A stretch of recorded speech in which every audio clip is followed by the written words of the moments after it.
음주운전 차량에 치여 숨졌습니다. 초등학생 4명을 치었습니다. 대낮에 음주운전 사고로 목숨을 잃는 일이 잇따르고 있습니다. 제 가족의 슬픔은 형언하기 힘들 정도로 참혹할 뿐이었습니다. 우리나라 단속은 너무나 허술합니다. 좀 벌을 주셔야 되는데 집행유예나 벌금으로 끝난 거죠. 윤창호법 마련으로 민식이법에 논란이 끊이지 않고 있습니다. 음주운전은 실수가 아니라 살인입니다. 살인죄로 다루어서 신상 공개를 하겠다 하는 것이 저는 더 가중처벌해야 된다고 봅니다. 과도한 처벌이냐 아니냐 솜방망이 처벌입니다. 교통사고 당한 사람과 그 가족은 정말 인생이 망가집니다. 순간의 실수도 있지만 무책임, 무신경이라면 또 얘기가 다른데요. 운전자 처벌을 강화하는 법들에는 논란도 있습니다. 자, 그 해결책은 무엇인지 이슈 더 이슈에서 같이 알아보겠습니다.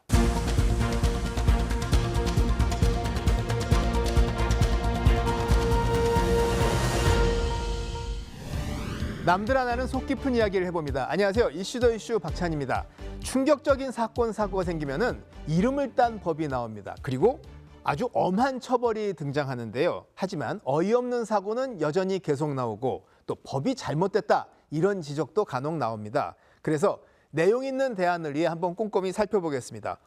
가천대학교 안전교육연수원장 그리고 정경일 교통사고 전문 변호사 두 분 모셨습니다. 안녕하십니까? 네, 안녕하세요. 이 최근에 대전에서 스쿨존에서 음주운전 사고가 있었습니다. 이렇게 되면 윤창호법하고 민식이법이 다 같이 적용이 돼버리잖아요. 그렇죠. 어떤 내용인지 같이 한번 보고 얘기를 해보죠.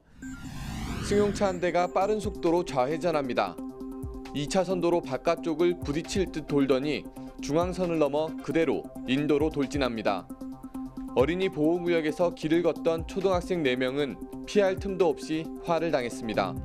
경찰은 A씨에 대해 스쿨존에서 어린이에게 사고를 냈을 때 가중처벌하는 이른바 민식이법을 적용해 구속영장을 신청했습니다.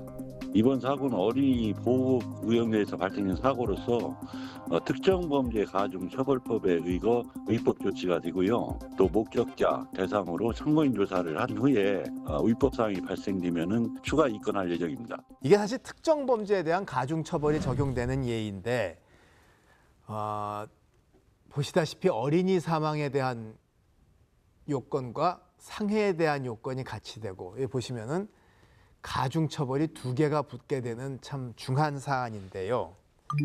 이렇게 되면 처벌이 어떻게 됩니까? 네, 보통 이 스쿨존 사고, 음주운전 사고, 교통사고 처리 특례법상 12대 중과실 유형 사고이기 때문에 예전에는 교통사고 처리 특례법 위반으로 5년 이하의 금고형 또는 2천만 이하의 벌금형에 처해졌을 뿐입니다. 사망이든 부상이든 일률적으로. 하지만 최근에 이 스쿨존 사고는 민식이법으로 특가법에서 가중처벌되고 또 음주운전 또 위험운전 치사상죄로 가중처벌이 이루어집니다. 이번 사건 자체가 스쿨존 사고이고 만취된 상태에서 어린이를 사망케 했기 때문에 둘 다 적용되는데 특가법 2개가 경합돼서 가중처벌 받습니다. 우선 음주운전 그 자체에 대해서 음주운전죄 또 만취된 상태에서 사람을 사망케 했기 때문에 위험운전 치사죄 또 스쿨존에서 어린이를 사망케 했기 때문에 어린이 보호구역 내 민식이법 치사죄에 해당됩니다. 이 죄들이 경합되면 무기 또는 3년에서 35년의 징역형이 처해집니다. 다만 이와 같은 법에 정해진 형량은 그러한데 보통 국민들이 아시다시피 실제 처벌은 거기에 못 따라오거든요. 이러한 특가법 적용 대상이 2개라 하더라도 가중사유에 해당돼도 통상 4년에서 8년형입니다. 4년에서 8년형 정도밖에 예상되지 않고 또 피해자와 합의가 이루어진다. 그러면 이 형량이 절반 이상 줄어들어 버립니다. 이게 현실입니다. 이 경우는 음주운전 쪽 우리는 이제 외국은 이걸 다 더해서 막 수백 년도 나오는데 네네네. 우리는 그렇게 안 하잖아요. 네. 그러면 어느 쪽을 더 무겁게 봐요?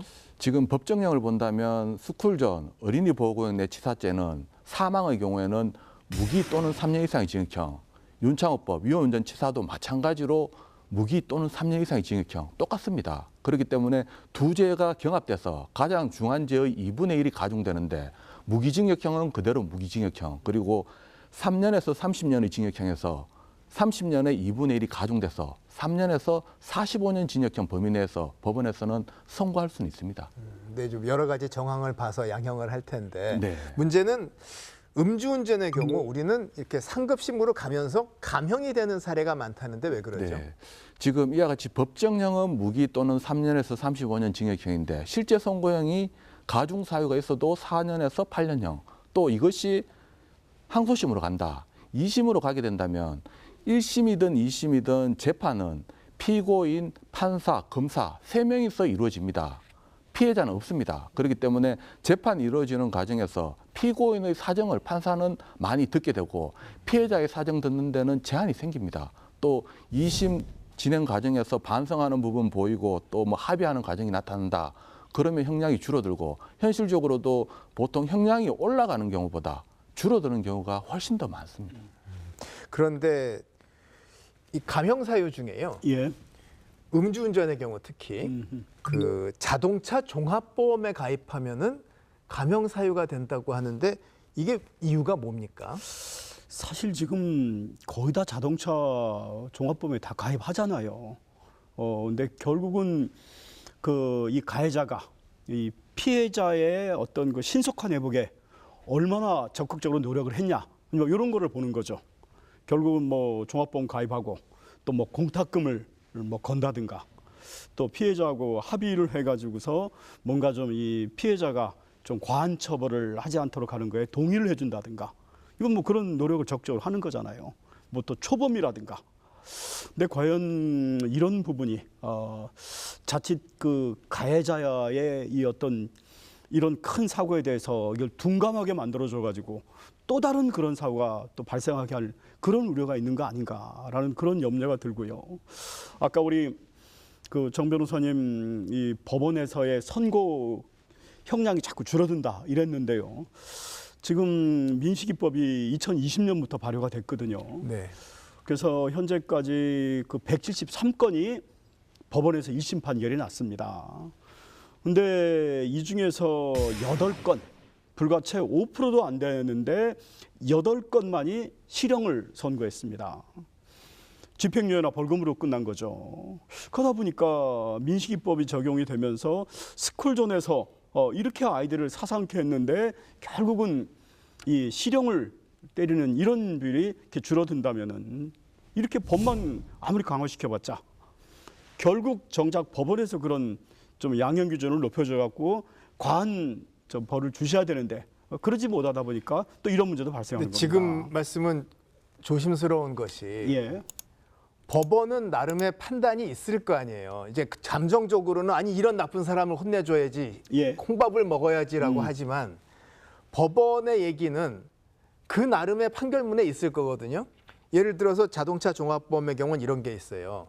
종합보험은 주로 그 장사하는 분들, 택배, 뭐 화물차 혹은 택시 이렇게 가입하니까 운전이 업인 사람들의 경우에 사고 확률도 높고 또 이 생계 문제가 있으니 감경을 해주는 면이 있다고 돼 있더라고요, 보니까.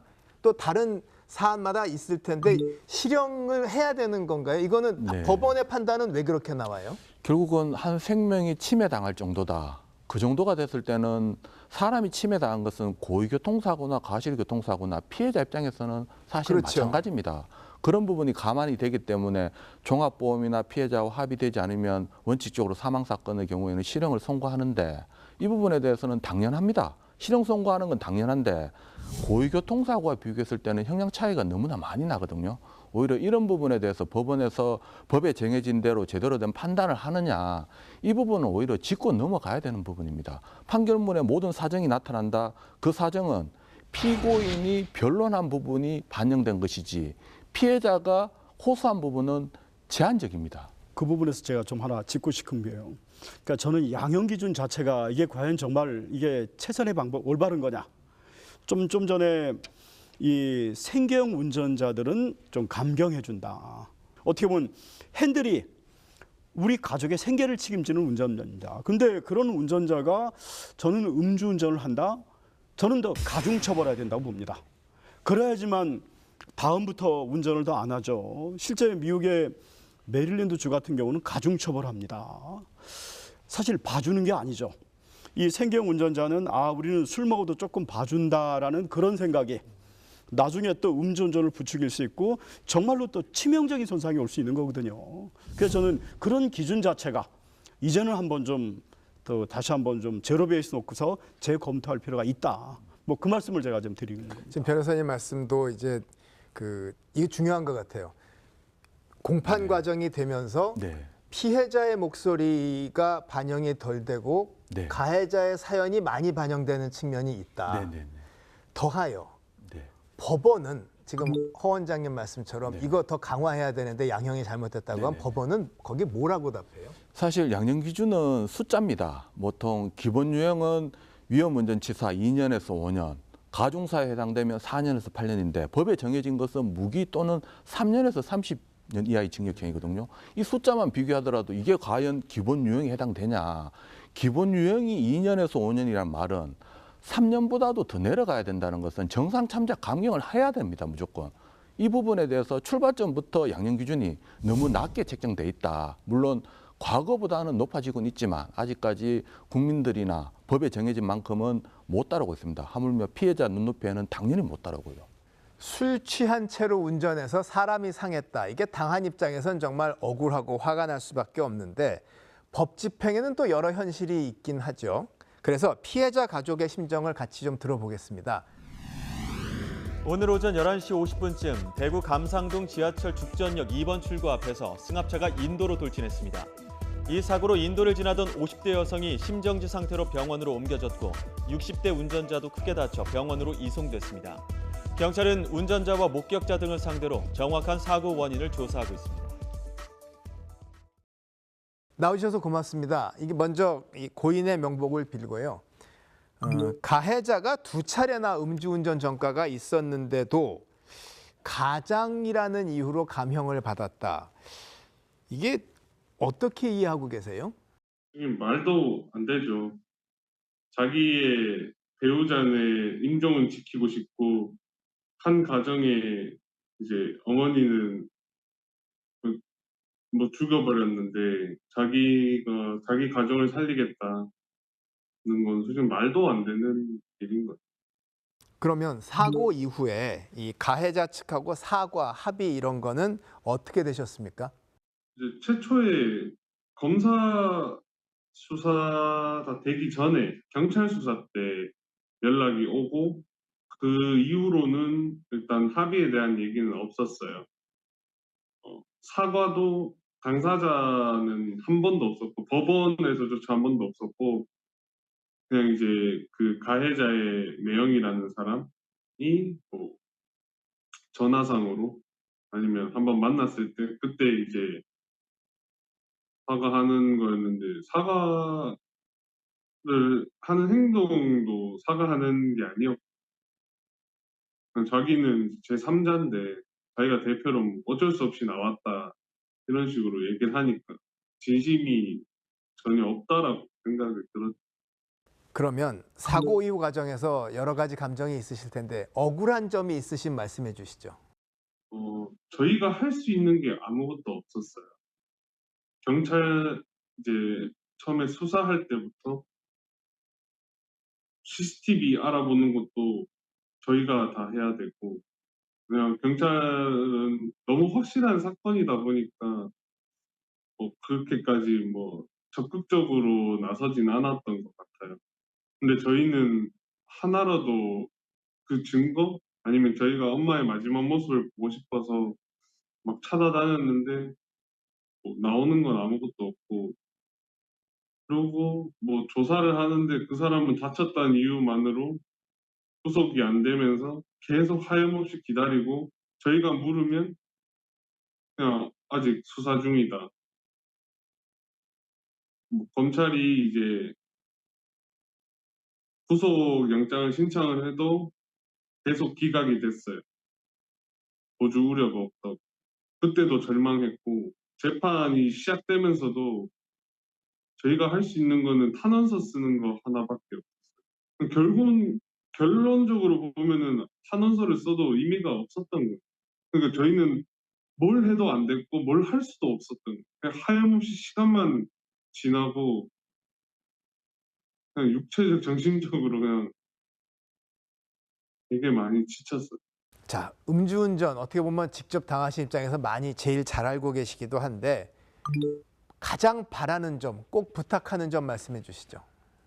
저는 솔직히 지금 이렇게 막 인터뷰도 하고 있지만 진짜 처음에 한 6개월, 7개월, 8개월 정도는 진짜 저희가 할 수 있는 건 아무것도 없었어요. 뭐 변호사를 물어봐도 그렇고 법률의 조언을 들어도 그렇고 법원에 가서도 그렇고 검찰에 가서도 그렇고 그러니까 저희가 어머니가 돌아가신 건 돌아가신 건데 저희들이 너무 힘든 거예요. 뭘 할 수 없고 그러면서 그냥 정신적으로 너무 힘드니까 이제 2차 피해가 되더라고요. 그런 부분이 이제 없도록 뭐 법 제도라든지 아니면 무슨 기관을 운영을 해서 그런 피해자들이 더 2차 피해가 받지 않게끔 할 수 있는 그런 게 있으면 좋을 것 같아요. 네, 여러모로 참 마음 편치 않으실 텐데 도와주셔서 정말 고맙습니다. 감사합니다. 네, 감사합니다. 자, 이게 좀 깊이 들어가 보죠. 음주운전 사고가 있어서 피해를 입으면은 이제 민형사 절차가 진행이 네. 되잖아요. 먼저 가해자 측하고 형사 이제 합의가 있고 그럼 네. 합의금 지급 과정이 있는데 네. 좀 난항이 있고요. 그다음에 네. 보험회사랑 또 약관 보상금을 받는데 여기도 뭐 안 주려고 하죠. 그렇죠. 그러다 보면 소송을 해서 받는데 여기도 또 복잡하고 네. 짚어볼 게 많죠, 이게 지금. 네, 맞습니다. 보통 교통사고 났을 때 피해자분은 치료에만 전념할 수는 없습니다. 저희 의뢰인 중에서는 치료에만 전념하다가 치료 다 받고 나니까 사건은 이미 합의도 없고 끝나버린 경우도 있습니다. 이와 같은 경우도 있기 때문에 피해자는 그 형사사건에 대해서 그 경찰관, 검찰 부분에 대해서 믿고 믿고 의지할 수도 있겠지만 한계가 있습니다. 그분들이 뭐 피해자를 대변해 주는 사람은 아닙니다. 피해자 변호인 선임이 필요하다면 사망 중상해 같은 경우에는 피해자 변호사도 선임해야 되고 또 형사 합의하는 부분에 있어서도 형사 합의를 섣불리 했다가는 나중에 보험사에 보험금 청구할 때 합의금을 공제하고 주는 경우가 발생됩니다. 왜요? 보통 이 합의금이라는 것이 보험금의 일부를 미리 받았다. 그렇기 때문에 그걸 빼고 주겠다라고 이야기하고 오히려 가해자는 형사 합의금을 지불하고 그 합의금을 대신 보험금을 줬다고 자신의 보험사에 받아가는 경우도 발생될 수 있습니다. 그럼 합의금을 이제 받게 되면 네. 이거는 그 보험사 통해 받는 거랑 별도다 뭐 이렇게 네. 얘기를 써야 되나요? 네, 별도다라는 거 쓰는 걸 넘어서서 그걸만 쓴다고 해서 공제가 안 되는 것이 아니라 참작이 돼버리기 때문에 그것뿐만 아니라 아예 이 준 사람은 양수금을 가지고 있습니다. 이 양수금 청구권 자체를 양도받아야 됩니다. 이 보험금 청구권 자체를 양도받아가지고 이 부분에 대해서 본인한테 채권이 있다. 피해자한테 이 보험금을 청구할 수 있는 권리가 있다라는 채권 양도 통지까지도 가해자가 하게끔 만들어야지 보험사에게 공제나 참작이 당하는 불이익을 막을 수 있습니다. 그게 이제 합의금 단계에서 지혜고 형사 합의금 단계에서의 그 하나의 방법이고 잘못하면 이거 공제당하고 없어진다 그렇죠. 이거죠. 헛고생만 하는 경우가 발생됩니다. 자, 그게 됐어요. 그다음에 그러면 보험사랑 또 약관에 따라 봤는데 보험사도 장사니까 잘 안 준다면서요. 당연하죠. 이 보험사 입장에서는 많이 주면 결국 자신한테 손실로 직결됩니다. 직결되기 때문에 가급적이면 적게 주려고 그러고 또 피해자는 지쳐가지고 주는 돈 받고 끝내버리는 경우도 있는데 뭐 사건이 경미한 사건이다. 그러면 모르겠지만 큰 사건 같은 경우에는 전문 변호사와 상담을 해서 소송 실익이 있는지 한번 따져보셔야 됩니다. 당연히. 그리고 또 형사재판하는 데 있어서도 가해자 엄벌하는 부분에 있어서 경찰, 검찰 믿고 맡기셔서는 안 되고 재판이 어떻게 진행되는지 판사님한테 본인이 호소할 수 있는 기회가 상당히 제한적이지만 진정서 그리고 또 법정에 피고인은 당연히 나가지만 피해자가 나가지고 재판이 어떻게 진행되는지 또 그리고 직접 본인이 말할 기회를 얻어가지고 또 피해 호소해야 되는 부분도 생깁니다. 근데 보험이 있으면 그나마 다행인데 이게 뭐 무적 차량에다가 보험 안 든 차도 있고 뭐 대책이 없는 경우가 있잖아요. 이럴 땐 방법이 없나요? 참 막막하죠. 근데 지금 저 국토교통부에서 그런 거를 대비해 가지고서 저런 무보험 차량, 또 뭐 무적 차량, 지금 뭐 그런 거에 피해자를 좀 구제해주는 뭐 그런 지금 제도적인 장치도 만들어놨다. 네. 어떻게 되는 거예요? 네, 맞습니다. 자동차 사고 났을 때 피해자, 그러니까 그 가해 차량이 무보험 차량이거나 뺑소니인 경우에는 자동차 손해배상보장법 정부 보장사업에 따라 책임보험 한도 내에서 정부에서 보상받을 수 있습니다. 치료비는 3천만 원, 사망 후 장애는 1억 5천만 원까지 보상받을 수 있고 또 본인뿐만 아니라 본인 가족 중에 한 명이라도 자동차 보험 가입할 때 무보험차 상해보험 가입하면 그 특약인데 한 5천 원, 만 원, 많지 않습니다. 그거 가입해 놓으면 가족 중 한 명이 자동차 차대차 사고뿐만 아니라 보행하다 사고 났다 하더라도 뺑소니차나 무보험차 사고에 대해서도 무보험차 상해보험으로 보험 약관 한도 내에서 별도로 보상 또 추가로 받을 수도 있습니다. 그 가족이 동거인만입니까? 아니면 멀리 떨어져 계신 부모님도 되고 다 됩니까? 네, 직계는 다 됩니다. 부모님이나 자녀는 떨어져 있어도 되고 다만 나머지 뭐 사촌 이런 부분에 대해서는 생계를 같이 하는 가족까지만 되고 있습니다. 그 부분에 대해서는 약관에 따라 좀 다를 수도 있으니까 약관을 한번 확인해 보셔야 되고 가족 그러니까 통상 가족이라는 개념이라면 무보험차 상해보험 누구라도 한 명 가입돼 있다면 보상 받을 수 있습니다. 지금까지 이제 음주운전으로 사람이 상했던 좀 무거운 예를 봤는데요. 그러면 아까 원장님 말씀하신 것처럼 음주운전 자체를 좀 막는 방법을 한번 같이 생각을 해보겠습니다. 이게 음주운전이 어떻게 보면 약간 상습적인 면이 있어요. 10명 중에 4명이 재범이라고 합니다. 그러면 처벌 수위를 높이고 있고 단속도 하는데 어떻게 이렇게 계속되죠? 지금 마약 재범률이 한 35% 전후가 되죠. 그건 중독성이 마약보다 더하죠. 그러네요. 예, 지금 음주운전 재범률이 한 45% 가까이 됩니다. 그래서 결국은 저는 마약보다 더 심각한 게 마약은 개인 혼자만의 어떤 문제로 했지만 음주운전은 많은 사람을 저렇게 죽게 할 수 있거든요.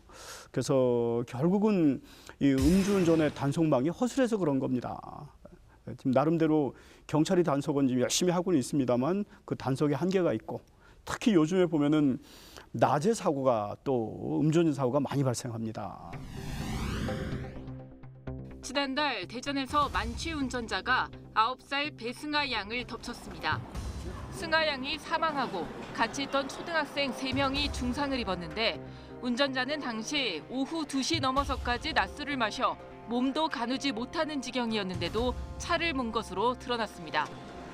비난 여론이 들끓고 있지만 음주 운전자들은 아랑곳하지 않는 모습입니다. 승아 양이 숨진 뒤에도 낮 시간대 음주 단속을 했다 하면 매번 50명 넘게 적발되고 있습니다. 낮 시간대 음주는 특히 사고로 이어질 위험성이 큽니다.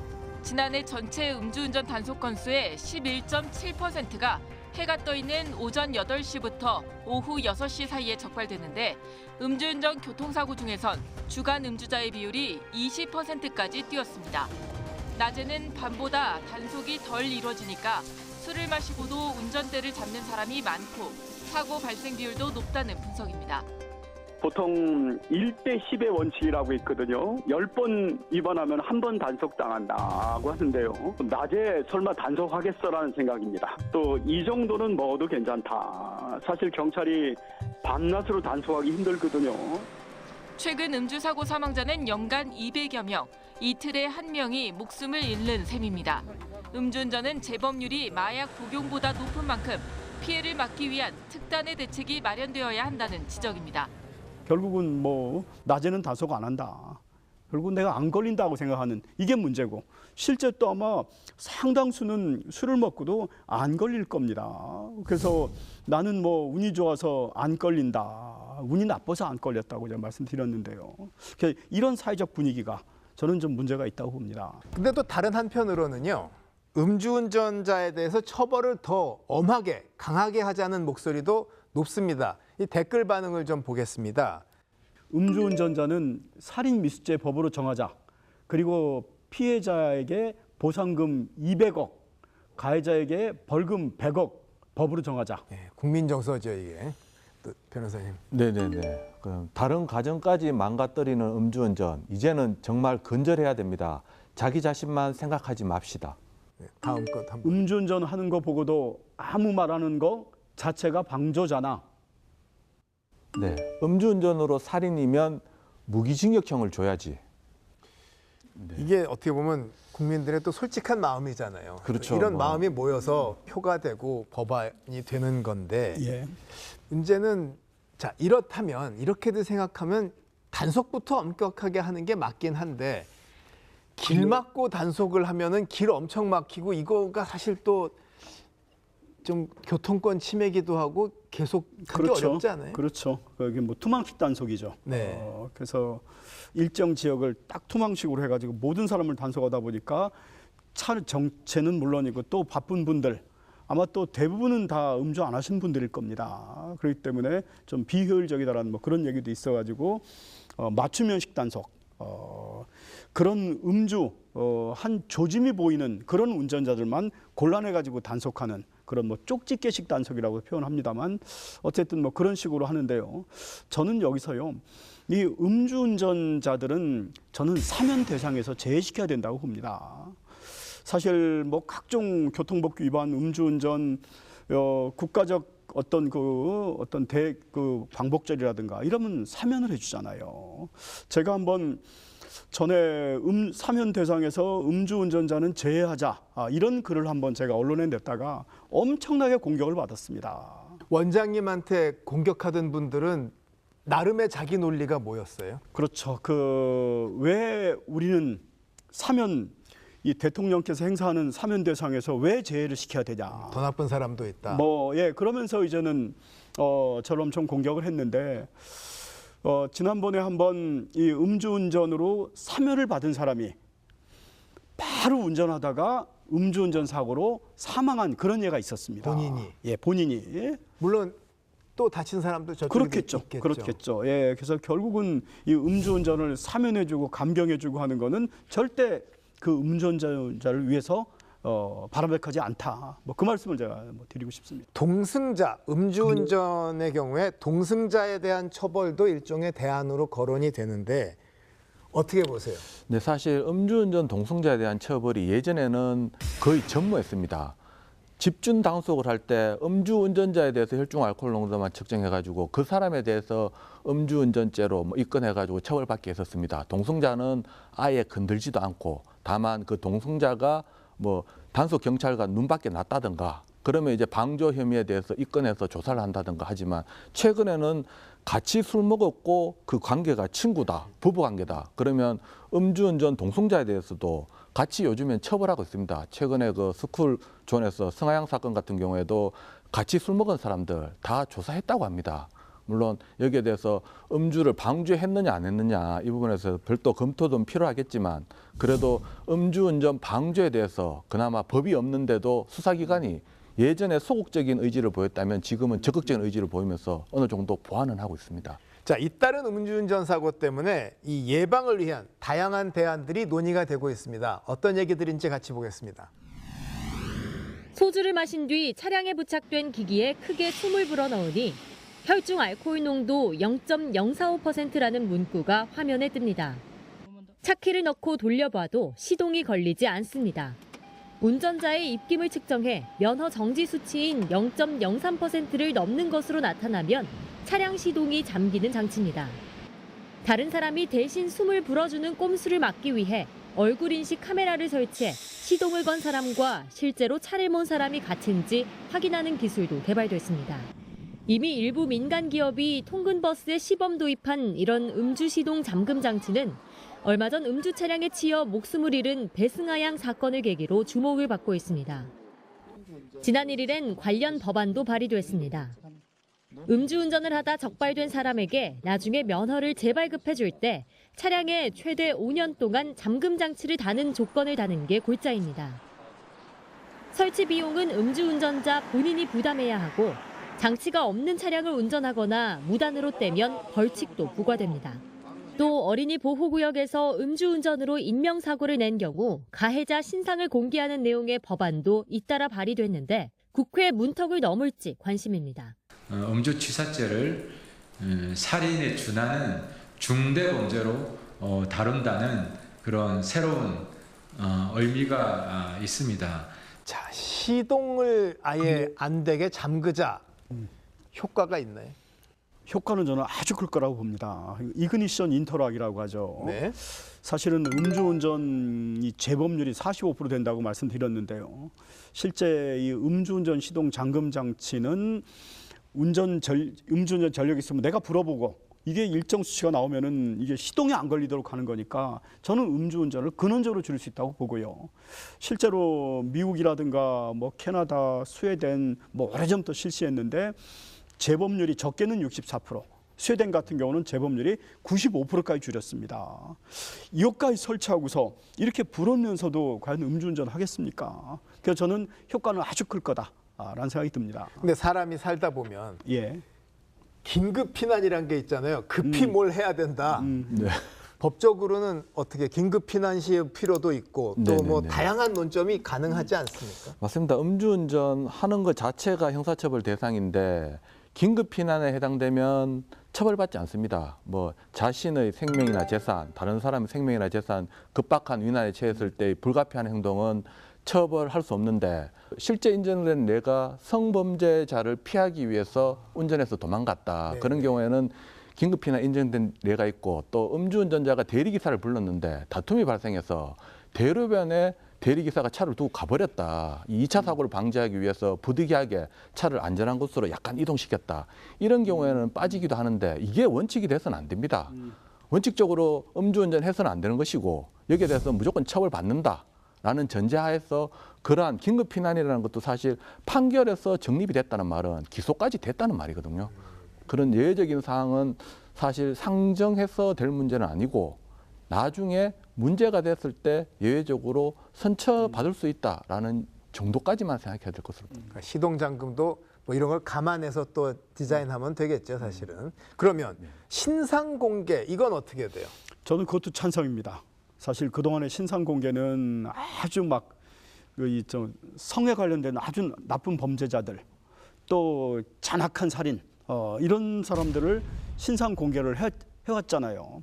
이제는 음주운전도 그거에 버금갈 정도의 심각한 문제가 됐다. 그럼 신상 공개를 음주운전에서 대형 사고를 친 경우만 하느냐, 아니면은 맥주 2컵 마신 경우도 하느냐, 이건 어떻게 보세요? 그거는 뭔가 사망 또는 아주 중상 입힌 그런 세부 규정도 마련이 돼야 되는데 일단은 사망자, 중상자까지는 저는 해야 된다고 생각합니다. 어떻게 보십니까? 네, 신상 공개에 대해서 국회의원님께서 입법안 발의했는데 그게 전제 조건이 무조건 공개하자는 것은 아닙니다. 이 부분에 대해서 심의를 거쳐서 공개할 수 있다라는 것이 입법안의 주취지고 또 음주 살인 이와 같은 살인죄와 같이 강력하게 처벌하겠다는 의지, 또 재범한 사람에 대해서도 강력하게 처벌하겠다는 의지, 이 부분에 대해서 입법자가 놀고 있는 게 아니다. 우리는 이런 식으로 다각적으로 고민하고 있다라는 것인데 사실 근원적인 문제 해결은 교수님 이야기하신 것처럼 음주 사고 나기 전에 철저한 단속, 사고 났을 때의 강력한 처벌, 이거 현실적으로 할 수 있는 부분이거든요. 사실 입법자들이 이 부분에 대해서는 처벌이나 단속은 할 수 없으니까 법을 많이 만들고 있는데 입법자가 아닌 수사기관이나 법원에서도 입법자만큼 일에 대해서 좀 적극적으로 대응했으면 하는 마음입니다. 네, 학교 앞에서 차 사고가 나서 어린이가 다친 아주 가슴 아픈 사건이 있었죠. 그래서 이른바 민식이법이 나왔습니다. 그러니까 스쿨존, 어린이 보호구역을 두고 여기서 시설 요건을 의무화한 다음에 사망 상해 사고 시에 가중 처벌을 한다, 이런 내용인데 이게 위헌 논란이 있었습니다. 네. 근데 합헌 판결이 또 났네요. 네네, 8대1로 합헌 판결이 나왔는데 경과를 좀 설명해 주세요. 네, 쟁점은 두 가지입니다.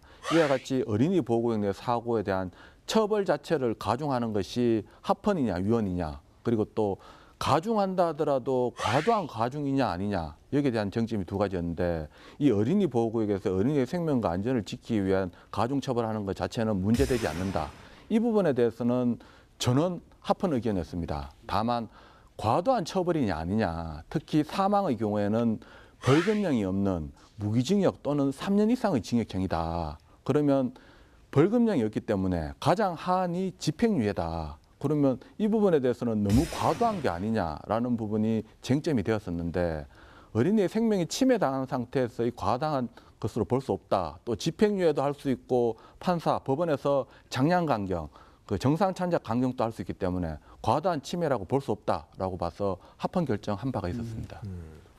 그런데 그럼에도 지난 1년간 스쿨존 상해 사건에 대해서 확정 판결이 뭐 98건, 근데 실형은 6건, 어떻게 된 거예요?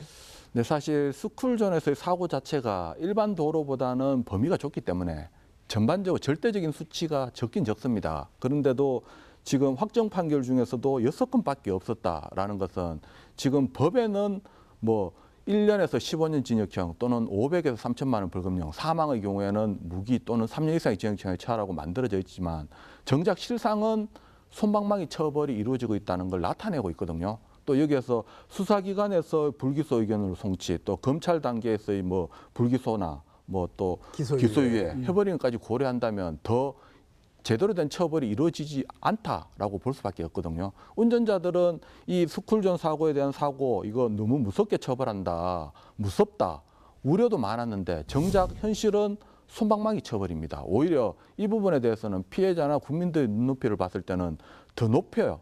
제대로 된 선고가 이루어져야 되지 않나 하는 생각입니다. 민식이법 안에는 그 운전자에 대한 가중처벌에 더해서 안전시설 설치에 대한 조항이 같이 있잖아요. 있죠. 예, 거기에는 우선 학교로 직접 연결되는 횡단보도는 신호등을 설치해야 되고요. 그 다음에는 CCTV를 설치하도록 의무화됐습니다. 그러나 여기에 많은 예산이 들어가다 보니까 당장은 안 되고 점차적으로 늘려주고 있는데 여기서 가장 중요한 거는 스쿨존에서 안전한 인도 확보입니다. 차와 어린이가 가는 동선을 근본적으로 분리시켜줘야 되는데 현재는 좁은 통학로를 차들이 뒤섞여서 가다 보니까 사고율이 높은 거죠. 그래갖고 작년 12월에 강남구 엄북초등학교에서 음주운전자의 차에 치여가지고서 후문 앞에서 아이가 사망했죠. 그래서 그 사망한 아이 이름이 동원인데 동원이법이 지금 법에 국회 상정돼 있죠. 네, 가드레일 이른바 방호 울타리가 없다는 게 그렇죠. 예. 이게 길이 좁은데 차들이 많다 보니까 불법 주차도 있고 막 엉키니까는 가드레일을 하면 아예 차가 못 다닌다고 하더라고요. 그러니까 일방통행으로 해야 됩니다. 통학로에 스쿨존에 있는 통학로가 보차도 혼용도로라고 표현합니다. 네, 네. 즉 보도와 차가 같이 다니는 그런 혼용도로인데 제가 쭉 통학로 조사해 보면은 보차도 혼용도로 아닙니다. 그냥 차도입니다. 차도.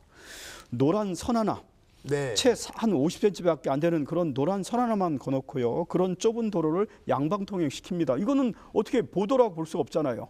보도는 최소한 1.5m 이상의 폭을 확보해 줘야 되고 차의 동선과 분리를 시켜주는 게 보도입니다. 그래서 현재는 차도만 있고 보도는 없다. 그래서 이 일방통행으로 바꿔야 된다는 겁니다. 그럼 운전자는 사고 나면 엄하게 책임을 묻는데 시설을 제대로 못 갖춘 지자체는 책임을 안 물어요? 네, 이 부분에 대해서 민식이법으로 뭐 어린이 안전시설 설치를 의무화했습니다. 의무화는 되어 있는데 위반 시 어떤 제재 규정이 있느냐, 이 부분까지 마련되어 있지는 않습니다. 그러면 설치 의무화는 되어 있는데 예산이 없다, 이렇게 돼버리면 뭐 지자체 책임 묻기도 곤란합니다. 결국 법에서는 설치하라고 이야기는 하는데 설치 안 해도 되는 이상한 결과가 나오거든요. 따라서 설치 의무화 규정에 대해서 위반 시 제재 규정도 마련할 필요도 있고 예산도 뭐 책임을 회피하지 못하도록 확보할 필요성도 있습니다.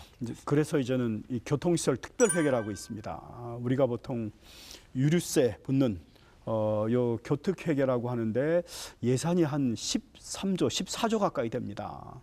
우리 교통안전 하는 사람들이 거기에다가 교통안전 개정을 신설해서 최하 10% 정도는 이런 안전시설, 교통안전에 쓰자라고 계속 주장하고 있는데 이게 이런 쪽의 안전이 예산의 우선순위가 낮은지 계속 안 되고 있습니다. 결국 우리 변호사님 말씀대로 처벌조항 또 예산을 뒷받침이 돼야지만 현실적으로 실현이 가능한 거죠. 자, 우리가요 그 70년대의 경우는 교통사고 나면은 뭐 이 사람 다치면 다 구속이었어요. 그러다가 점점점 바뀌면서 이게 형사 문제로 다루는 게 줄어들었습니다. 네네네. 그 대표적인 게 이제 그 교통사고 처리 특례법이죠. 네네.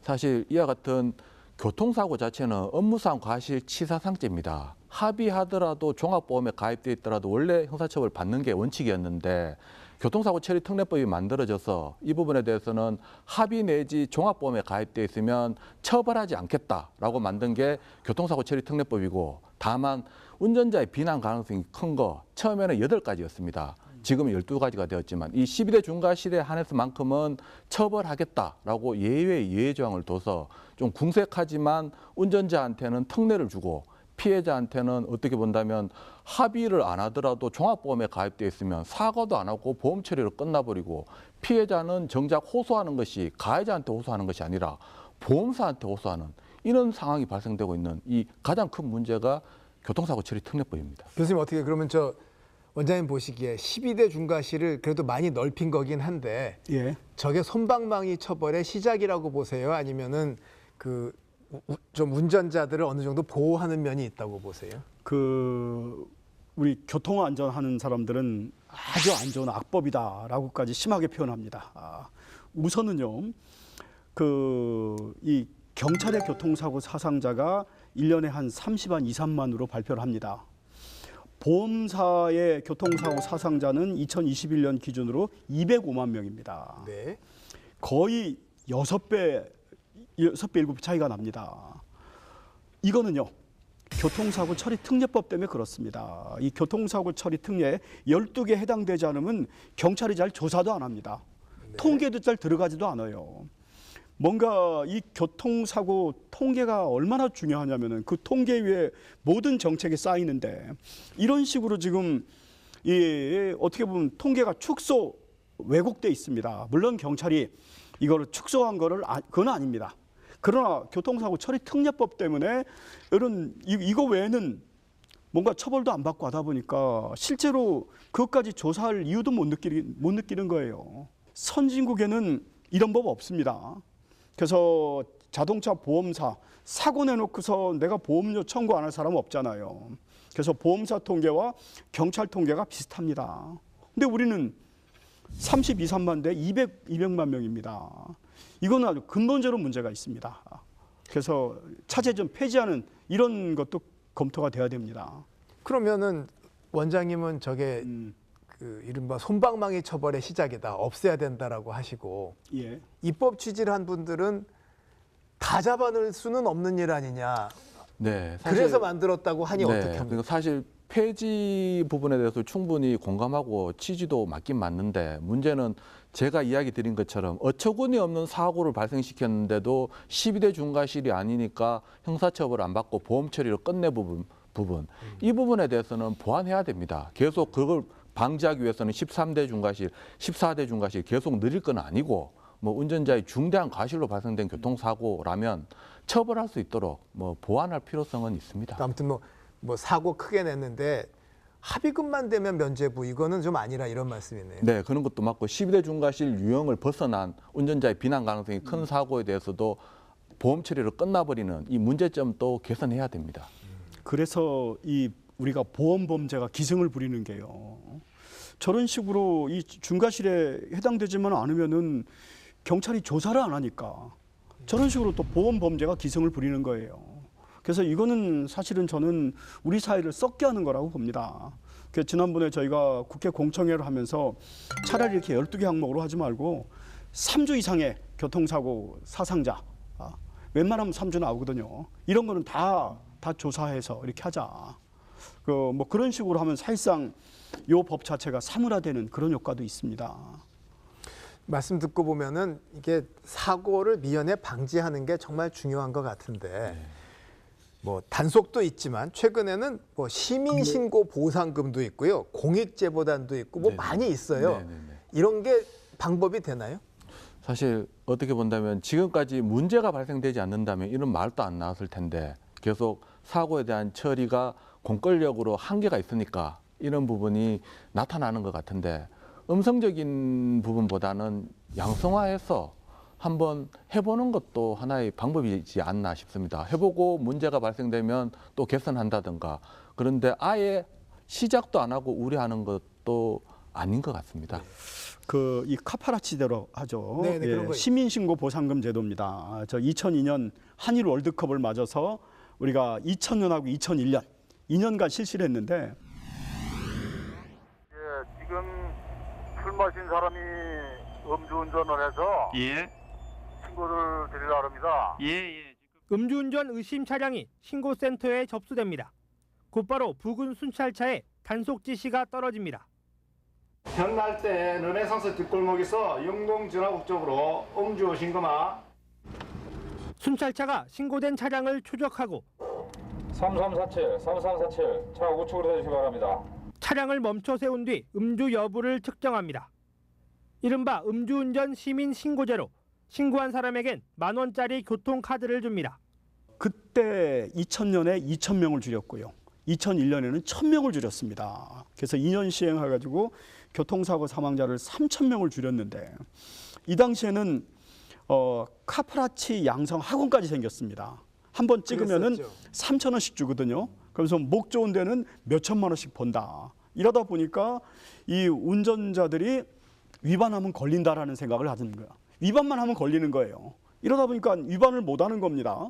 그러니까 2년 사이에 교통사고 사망자를 3,000명을 줄인 겁니다. 그래서 저는 스쿨존만이라도 아니면은 이 음주운전자에 대한 어떤 카파라치 이거는 다시 한번 부활해가지고 시행할 필요가 있다라는 생각이 듭니다. 이게 엄벌이 나오면서 이게 사고가 줄고 피해가 주는 게 아니라 관련된 특약보험도 나오고 이 변호사님들 일도 늘고 해서 결국은 이게 다 그냥 돈으로 가는 거 아니냐는 지적이 있는데 정말 죄송한 말씀입니다. 어떻게 보세요?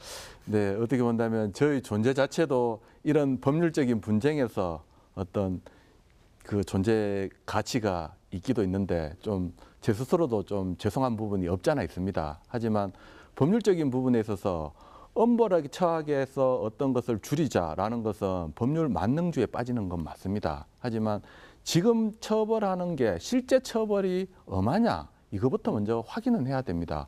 법 자체는 무겁게 처벌하라고 돼 있지만 정작 현실이 그렇지 않으니까 또 다른 방안이 나오고 뭐 신상 공개, 시동 잠금 장치 사실 법이 만들어져 있으면 그 법만큼이라도 실제 강력한 처벌과 철저한 단속 사실 이것만 따라온다면 이런 2차, 3차 뭐 카파라치 이런 부분 또 해결할 수 있는 근원적인 해결이라고 생각하고 또 저와 같은 존재의도 많이 사라지지 않을까 하는 생각도 듭니다. 사실 뭐 단속 강화, 처벌 강화 해야죠. 그러나 이제 가장 중요한 거는 운전자 스스로 특히 음주운전에 관한하는 내가 우리 가족들 앞에서 나 음주운전 안 하겠다 약속도 하고 정말 술자리에 차 놓고 가고 한 잔이도 마셨으면 대리를 부르고 자칫 술을 드시고서 핸들을 잡으신다면은 그 술이 이승에서 드신 마지막 술이 될 수가 있거든요. 아유, 예. 이런 부분을 좀 심각하게 느끼시면서 스스로 이런 걸 지키려고 노력하시는 게 저는 가장 중요하다고 봅니다. 자, 음주운전은 물론이고요. 불법 난폭운전도 국민의 생명을 위협합니다. 근데 사건 나면 막 흥분하고 법안을 쏟아내다가 막상 제대로 되는지 살피는 노력이 없다면 나아지는 건 결국 없겠죠. 같이 노력할 부분입니다. 지금까지 가천대학교 안전교육연수원장 그리고 정경일 교통사고 전문 변호사 두 분 수고해 주셨습니다. 대단히 고맙습니다. 감사합니다.